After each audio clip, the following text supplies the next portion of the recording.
In this video, I would like to explain how to use plants which are very slender and very vertical and upright without a lot of base to them. A lot of these tend to be biennials. Hello, I'm Rosie Hardy. This is Rosie Hardy Gardening. Now, there are some fantastic plants out there which are very, very narrow, and so they just go up, up, up. So you hardly get any base to them, but they do give you a lot of height, and especially with this beautiful grass.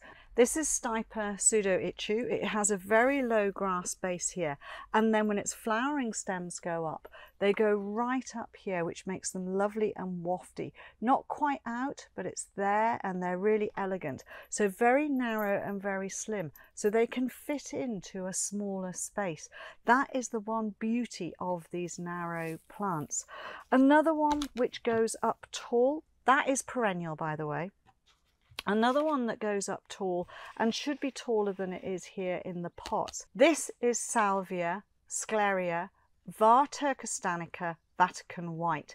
Now this flowers inside these bracts, and when the bud comes up like this, it starts off nodding like so. It's really spectacular, and then up it goes, the bracts open up and you get beautiful white flowers inside there. Now this is a biennial, so over the last year it was just foliage at the base, and then now this year up it goes. Big square stems, holds itself upright. Yes, it might get quite leafy at the base, but when the flower stems go up, it is spectacular. So that is one to really enjoy. Another one which is probably more annual than anything else, and this is known as the Deptford Pink. So basically from Kent, this has the most gorgeous cerise pink flowers with amazing spots on it. And this just self-seeds itself around, and up it comes. In its native habitat, it's actually quite rare, so it's good to keep these things going. So it comes up and it goes up, and it's really quite upright. A very good plant. One of the other ones I've got here is the Linaria. This is Linaria purpurea. I use this in my gravel garden instead of Verbena bonariensis because I can get this to grow. And it's completely different shape, but you still get these purple pops. So it grows as a small amount at the base there, then up it goes. It is a short-lived perennial that self-seeds around. It will go up to at least 5 feet, 1.50 meters. Then you've got something like this, which is a perennial. This is a Lythrum. This is Lythrum Swirl. It doesn't create a huge big base, but it does send up these lovely, slender, tall flower spikes. No flower down here. All the flower is at the top. It's a beautiful, bright pink. Very airy. You've also got a Verbascum here. Verbascum blattaria, and this one is really great. This is again a biennial, so you get a rosette of leaf at the base, then up come these really tall, narrow flower spikes, beautiful white, lovely parcel shape, beautiful buds, and they're really lovely, and then they pop open to these lovely white flowers all the way up. This self-seeds and you get pops of colour all around, so that is a really easy thing to grow. And then the last one in this is the Scabiosa. This is Scabiosa, and this one is columbaria ochroleuca. Beautiful, soft, creamy yellow flowers, creates a nice base, and then wiry stems coming up, usually upright, a little bit branched.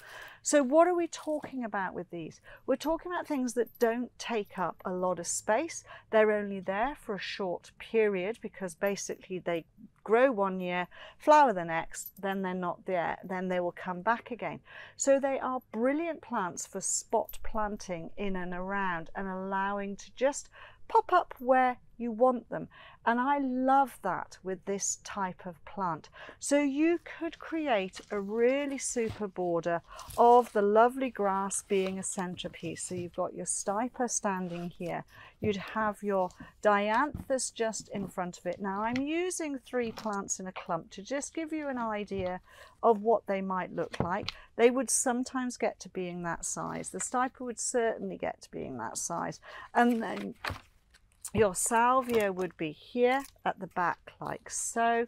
I would then think that perhaps the linaria would go somewhere in here, and that's going to last for a little bit longer. You could have your scabious somewhere like this, and that would then give you a lovely bit of yellow and purple. I love that combination. And then your bright pink of your Lythrum here would come in here as well, but then that's a little bit too much of an upright in this sort of situation, so I think that could probably go back there a little way, and we would perhaps have, because you could do this by self-seeding them and transplanting them around, so maybe put the salvia in there, maybe have one of the Deptford Pinks just sitting down here as well.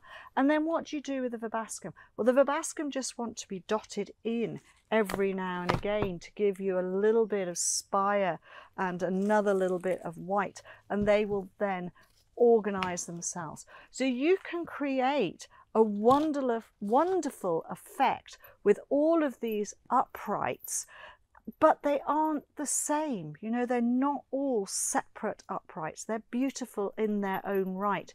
You have this gorgeous pink, you've got this lovely salvia, you've got the white, you've got the waftiness of the grass, you've got the Verbascum wafting, you've got these wafting, and then the wiriness of the scabious going through, and then a little bit more solid here at the end. So what happens at the end of the season? Of this lot, there are 3 that are going to stay and come back next year. Definitely, that's the grass, the scabious and the Lythrum. The Linaria will also probably last a little bit longer, and then the others, well, it'll be their seedlings, and if you have good soil, they will be there all the time. So this is how to use these uprights, just creating. And you don't, you know, you can mix them in with your other plants. If you've got borders and you've got holes, then get some of these things in there just to plug the gaps, and they will look really superb. Thank you very much for watching, and please do subscribe to the channel. If you want to watch another video of mine, YouTube thinks this one is perfect for you.